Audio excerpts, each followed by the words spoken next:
Yeah, Ninja Gaiden is just one of the all-time great games. I mean, I can't even really remember, save for one or two other games, like a more anticipated game. There was a lot of hype before this game, and it goes way back in the day. 1988, boom, the first Ninja Gaiden game was released in the arcade. And then 89, they're like, you know what, let's make it a brand new game for Nintendo Entertainment System, see what we could do with it. I mean, I just remember there was a lot of hype around it, and I totally pre-ordered that game, and I was definitely one of the first people to get it on my block. Coolest box art for a video game ever.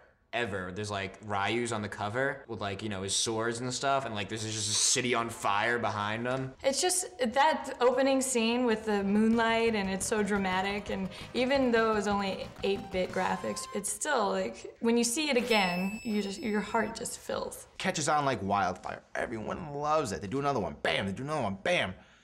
And then it stops. Okay.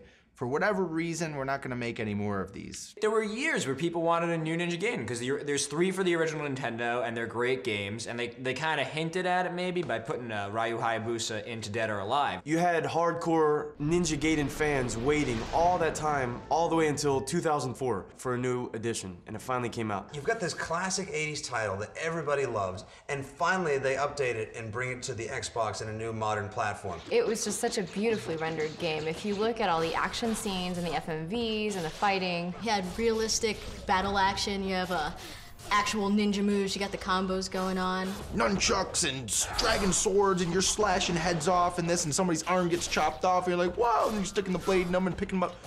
Wow, you know, I hit like 6 buttons, and that did that? That's pretty cool. Ninja Gaiden is a stunning visual piece of art. I mean, it's up there with the greats, the Renoirs, you know, I don't know a lot about art. The game was made as I guess like as a true test of a gamer's worth. The game itself is actually really difficult. One of the hardest games possible. You had to get good at it, there had to be real skill, and so every time you got farther, every time you beat another boss, it felt so good. Ninja Gaiden is impossible.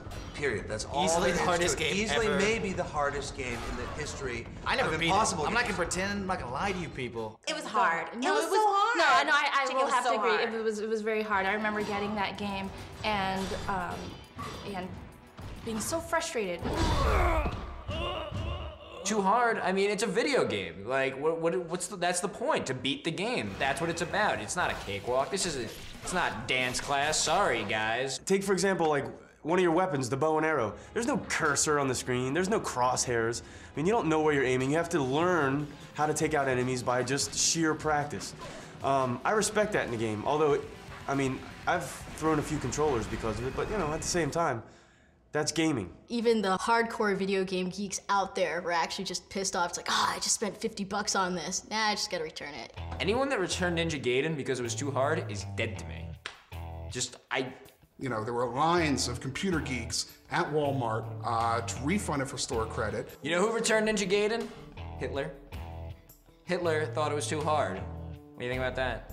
You know who beat it? America. The funny thing about how hard it is that the guys who brought this game to you know how hard it is, and they just don't give a damn. Tomonobu Itagaki, the creator of Ninja Gaiden, was basically a huge jerk. He was telling the audience out there that, oh, well, if this game's too hard for you, then, you know, you're not even good enough for the game. It's pretty insane that a designer would be like, you know, I don't care if you can't play the game, then you don't deserve the game. He doesn't have to apologize. He made a hard game. He knew what he was doing.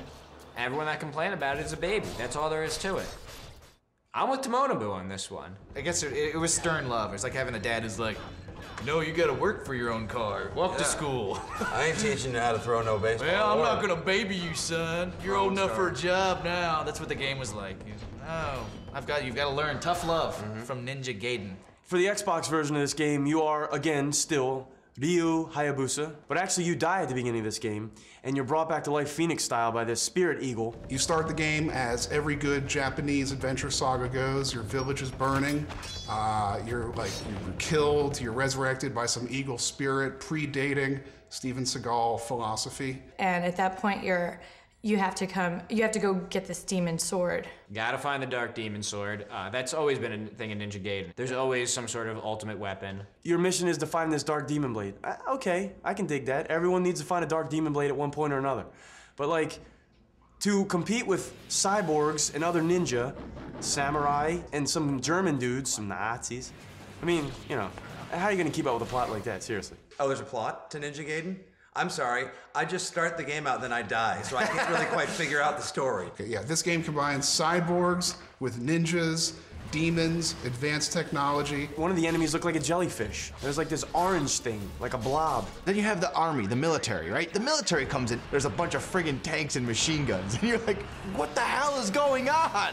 Who am I fighting? Who are you people? But maybe, you know, maybe 10 years from now, every game will be incomprehensible, and we'll be like, Ninja Gaiden did it first. That was the first game I didn't understand. And at the end, you have to fight the devil. I mean, well, he's not the devil, he's the Demon King, but come on, he's the devil. Let's face it, the Demon King, Satan. You know, he's like this red goat dude. Which is a pretty good boss for the end of the game. You know, Mario's got Bowser, Link has Ganon, Metroid there's Mother Brain. I mean, Satan controls all three of those other guys.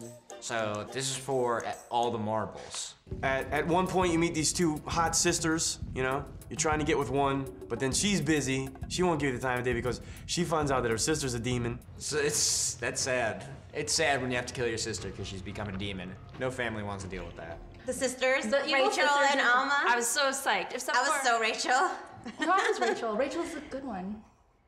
I was Rachel, the busty one, okay? But yeah, there's like so many plot twists in the game. It's like, at one point, you have to fight to stop from becoming a demon yourself. So who has time for broads?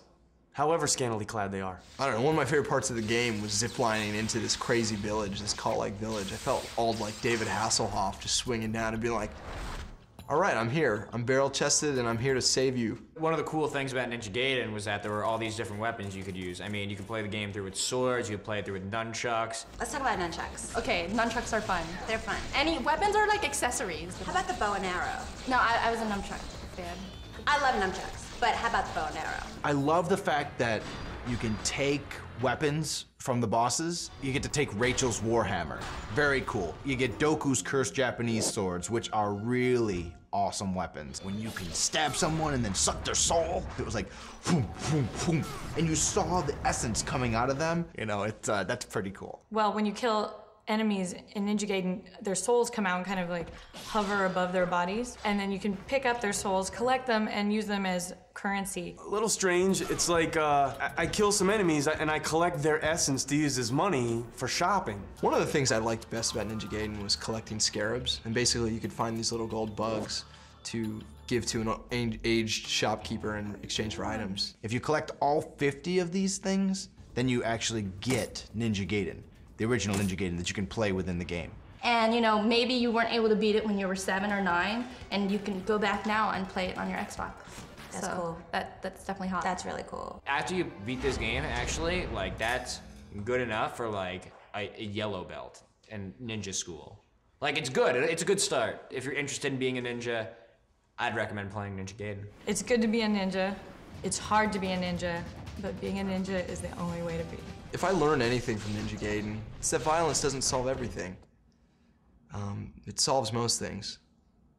It solves most things pretty well. Ninja Gaiden is the king of the ninja genre, and it's going to continue to be the king until technology moves something forward where, you know, actually you put on a ninja suit and grab a sword and, you know, maybe then someone will dethrone it. But as of right now, Ninja Gaiden is king. It's gonna be a busy night.